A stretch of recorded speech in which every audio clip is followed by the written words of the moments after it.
Good morning, guys. Happy Thursday morning. All right, we've made it through Christmas. New Year's is next, but hopefully that's not as crazy for everybody as all this is. But we are now less than 4 weeks away from a complete change in government, which is much awaited. I think everybody's going, okay, can we get through January really fast, get to January 20th so we can get this country back on track? Me included. Now, I've said to you guys many times that, yes, I'm an ardent Trump supporter. Do I agree with everything he does? No. Okay. And I've said many times, if he pulls a bonehead decision out, I'm going to call him out on it. This is one of those videos. On Monday, under the quiet of everybody getting ready for Christmas, Trump decided to appoint his new senior policy advisor for artificial intelligence, a gentleman by the name of Shri Ram Krishnan. It's probably somebody you've never heard of, okay? But, I mean, this guy has worked at Facebook, he's worked at Twitter, he's worked at Microsoft. I mean, he's well-versed in technology, no question. In regards to qualifications, is the guy qualified? Yeah. In regards to his ideals, I don't want him within 1,000 miles of Washington, D.C. And I say this based on my professional career. Shri Ram Krishnan is an ardent supporter of the H1B program. Now, we just went through an election where one of the top issues, the top two issues, were the economy and immigration, primarily illegal immigration, right? That we have too many people crossing the southern border illegally, that Joe Biden was flying them in illegally, and we had all these immigrants coming into the United States that were driving the price of rent up, food up, and driving wages down. Sound familiar? Probably. If you're familiar with what the H1B program is, and I'm assuming some of you are, okay, because I'm almost certain that there's at least some people that watch this channel that have been negatively affected by the H1B program. The H-1B program is basically the guest worker program, and it's primarily used in the IT sector and the engineering sector, okay? And what it is companies bring in foreign workers to do the job. Software engineers, software developers, mechanical engineers, whatever, okay? Oh my God, we need to bring in foreigners to do the job. Yeah, okay. Let me explain a little bit how this works. The law in the United States says that a company is allowed to bring in a foreign worker if they have exhausted all efforts to find an American-born worker to do the job. Then they are allowed to bring in a foreign citizen into the United States on an H-1B. The company has to pay their sponsorship, and they're allowed to bring them in and do the job. The cap on H-1Bs each year set by Congress is 65,000. plus another 20,000 for people with advanced degrees, masters and up, okay? So total, we're supposed to bring in 85,000 H-1Bs allowed to come in the country each year. And usually the promise is, you come over here, we give you the job, we'll help you get your green card, et cetera, et cetera, et cetera, right? And then eventually, in the long run, they can wind up becoming citizens. I have no problem with that.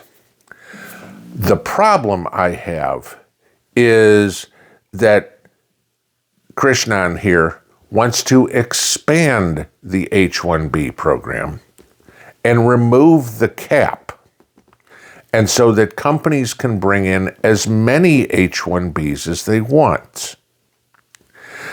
Now, I'm going to give you the ugly side to this. There isn't a company in the country that follows the law and exhausts all possibilities to find an American citizen to do the job before bringing in an H1B. I say this with over 20 years experience in recruiting and recruiting in the IT and engineering space since 2008. Okay. Yeah, I'd say I have a good amount of experience with this. The way this is supposed to work, okay, is an H1B is supposed to be hired at what's called prevailing wage. So I will just make the numbers easy. Let's say, for an example, company X, not formally Twitter, I'm just using that, needs to hire a software engineer. And the person needs to know, pick a platform, I don't care. Let's say they need to know SharePoint, okay? And their SharePoint engineers get paid $100,000. Company X is supposed to look around for a SharePoint engineer for $100,000 in the United States, and when they cannot find one after exhausting all efforts, then they can hire an H1B. Here's what happens. Company X goes to one of these Indian recruiting firms, okay, and I won't name them, but you can easily look them up, all right, and tells the firm, find me a SharePoint engineer, we'll pay $100,000, prevailing wage. The recruiting firm says, fine, no problem. We'll bring over Raj from Delhi. We'll pay Raj $60,000. We pocket the other $40,000. The company says, we're paying prevailing wage. We gave that recruiting firm $100,000. What they paid the person that the recruiting firm, is sponsoring the visa for, that's not on us. This is the problem. Sure, the recruiting firm needs to make money, all right? They don't work for free. I don't work for free. But the deal is that engineers should get paid $100,000, and there should be a premium on top of that to pay the firm. That's not how the companies see it. So what winds up happening is this drives wages down, because the company then sees, well, gee, we can have somebody else do all the recruiting for us, find us all these people, and we don't have to pay our HR department, our internal recruiting department, anything. We don't have to pay those people. So they do all the work for us, and it doesn't cost us any more money, right? I mean, this is exactly how you do it. And it's exactly what goes on. It drives wages down. It puts Americans out of business. Not only the software engineer who now doesn't get the job, but it puts out the recruiter out of a job. It puts the HR department out of a job because there's less work to do. So the company goes, gee, we're saving money. So then what happens, and I've seen this firsthand, I'm telling you, is you have the H1B Manager, okay, the guy who is running the engineering department, who then only wants to hire, for the most part, Indians, okay? And no offense to Indians, everything, I got you, all right? But this is just reality, and people need to be made aware of it. So then this person only wants to hire his fellow countrymen. So this further removes all the native-born citizens of the United States out of the picture. This I've seen happen multiple times.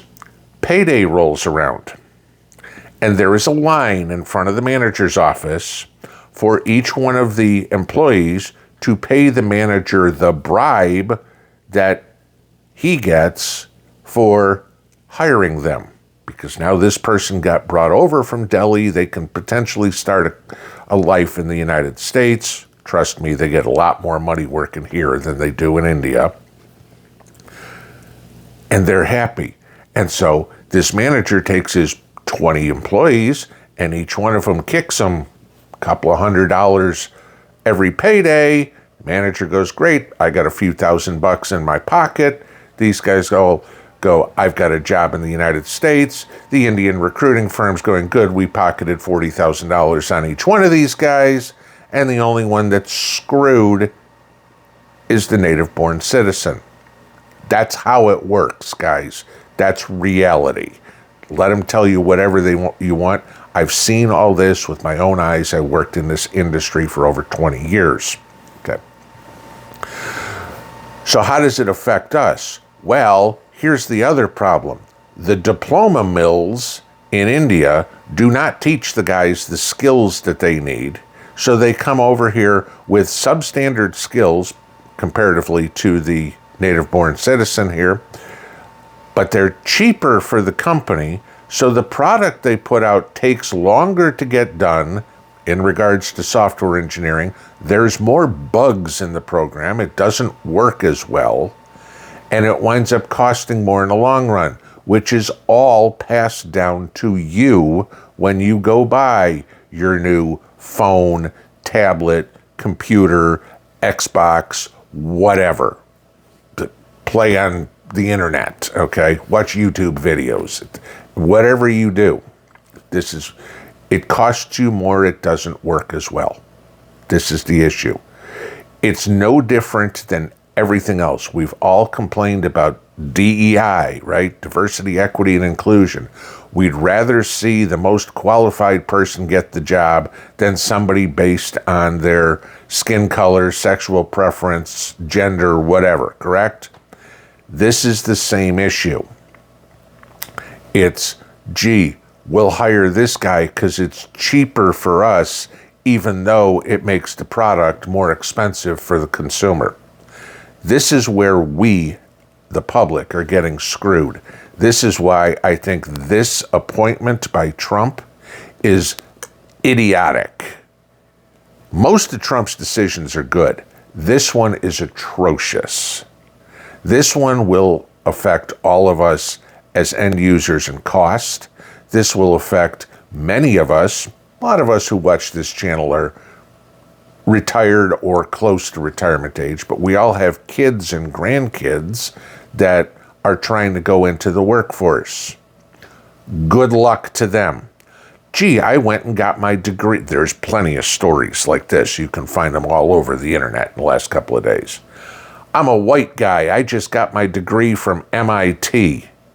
I can't find a job. Why? Because I'm too expensive or I don't meet the DEI H1B requirements of the company. I want fair market wage. The companies won't pay me. I don't fit the manager's idea of who he wants in his department. This is the problem.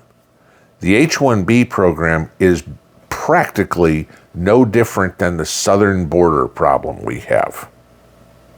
It's bringing in a bunch of immigrants that do not have the capability to do anything to help society. Take a look at the countries where the most money is sent out to, earned in the United States and repatriated somewhere else. Mexico's number 1. India's number 3. People are coming here, they are making their money, they are shipping it back to India. How is that helping the U.S. economy? It is not. It's hurting our economy. Taking money out of the United States does not help us. Don't tell me the work's getting done. It's not. I've seen that firsthand. I can tell you horror stories about people that have all the book smarts, can answer all the questions in the interviews, but can't do the job. and get fired within a couple of days. They can answer all the questions. They've been coached well on how to interview. But how to do a job, forget it. That runs rampant in IT. And any of you guys who worked in the IT arena know that. The next problem that comes in here is the great replacement theory. Okay? Many of you can probably relate to this too. Company says, we're letting you go come the end of the year this week. But before you go, you need to train your replacement, right?